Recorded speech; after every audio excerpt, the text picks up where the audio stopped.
As I sit recording this video, I'm sitting on a space station. Well, I'm not, but I could be. Just like I could be sitting in a beautiful Japanese garden or in a skiing lodge in the snowy Swiss Alps, and you could be too. You might be thinking to yourself, what the hell's he talking about? Has he gone mental? The answer is probably yes, probably. But just this time, I'm going to say no. What I'm talking about is this thing here, VR, and the huge rise of music in VR during the pandemic. Whilst we've been shut away in our homes over the last year and a half, the live music industry was left at a standstill. So just like the rest of the world, it had to adapt. But while I would say that this adaptation isn't a permanent replacement, with live music now returning somewhat close to its usual form in the UK, I believe music in VR is going to be something that's also not going to disappear straight away. If anything, it will grow even more and become somewhat of a sideline for music, an accompaniment, a second industry. With the growth of the digital universe in the form of cryptocurrencies, NFTs, metaverses and so on, not only have we been treated to a growth in live music events in VR, even music production suites such as basic DAWs are starting to appear in VR, meaning that we can now interact with our music in the digital world on an even deeper level than before. And with huge companies currently investing in this new technology, this is only going to get bigger. But is it a gimmick, or is this thing actually really cool and we should all give it a second thought? And how could it be improved? Let's jump in and take a look. First things first, this technology opens up a huge range of possibilities for where you can virtually transport yourself to in just a matter of seconds. In a time when it's been difficult to physically go out and enjoy live music, using the technology we have in order to somewhat enable that seems like a no-brainer. With artists as popular as Billie Eilish, undoubtedly one of the biggest names in pop music right now, performing live in VR on the Horizon Venues app, an app designed solely for live, real-time VR concerts, it's certainly going to get the attention of many listeners, viewers, visitors, whatever you want to call them.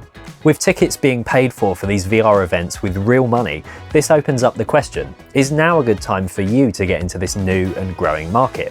With events booked on Venues VR for almost every day for the next year, it's already a massively popular platform. It's got the financial force of Facebook behind it to promote it, so getting your name and thus your music onto a platform like this seems to be a pretty great idea for promoting your personal brand. Whilst it's currently a fairly limited opening for shows and getting places to perform, in the future this could grow massively, or alternative brands could start alongside Horizon Venues offering a similar service, meaning your stage is bigger than ever before.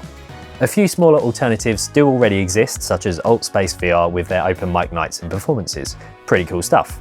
Also, if you're not quite at the stage where you could sell out 1,000 capacity venue in person, utilising the marketing power of a platform such as Horizon Venues or AltSpace could mean that your reach is massively widened.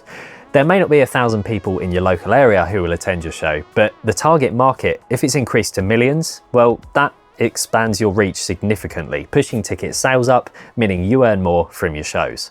But is it quite the same thing?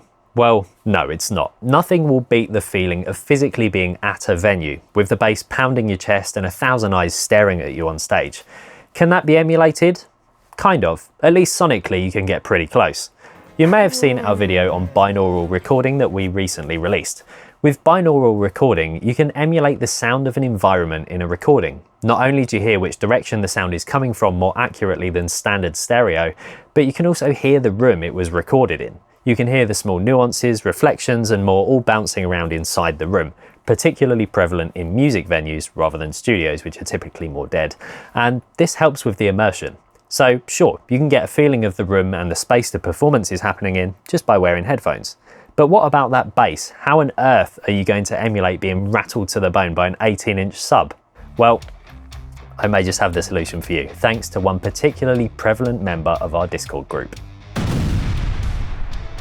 Since I started the group back in March, up until recently, Merck has been tirelessly promoting his monitoring setup, consisting of Slate VSX and SubPack.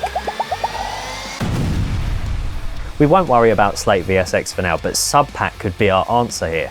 SubPack is a vest you can wear which vibrates to emulate low sub-bass travelling through you, just like in a venue. With this used in combination with our VR setup and headphones, I think this could be a fantastic combination. Problem somewhat solved. However, there is one large factor of live shows that cannot be emulated through any current technology, and that is the feeling of being at a show. When you go to a great show, you remember it for the feeling of happiness and euphoria it gave you. The enjoyment you experienced being surrounded by many other people feeling exactly the same way. When you meet your neighbour's eyes and share that same feeling, that is the magic of a live show. There's currently no way to replicate that emotion, whether you're standing next to someone's avatar in VR or on a video call with them and able to see their facial emotions. It's not quite the same. That physical connection is needed in order to feel the emotion of the show. Maybe in the future something will come up that enables this mental connection between users. However, for the time being, this could be a potential hindrance.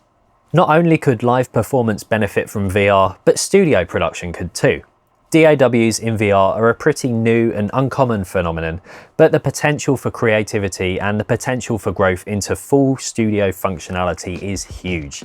The only current noteworthy VR DAW is called Soundstage. Whilst this isn't a full DAW, it's a good starting point for a bit of creative fun.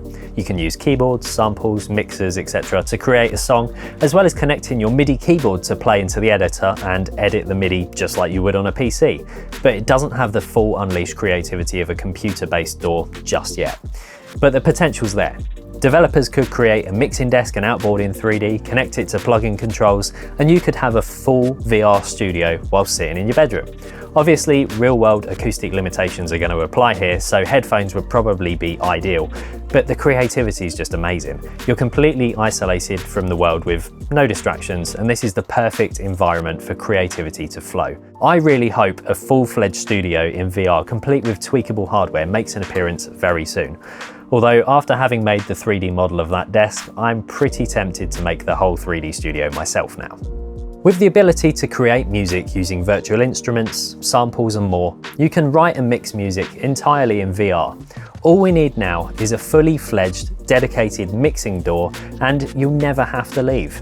Then we can import Flopcat into VR and... anyway.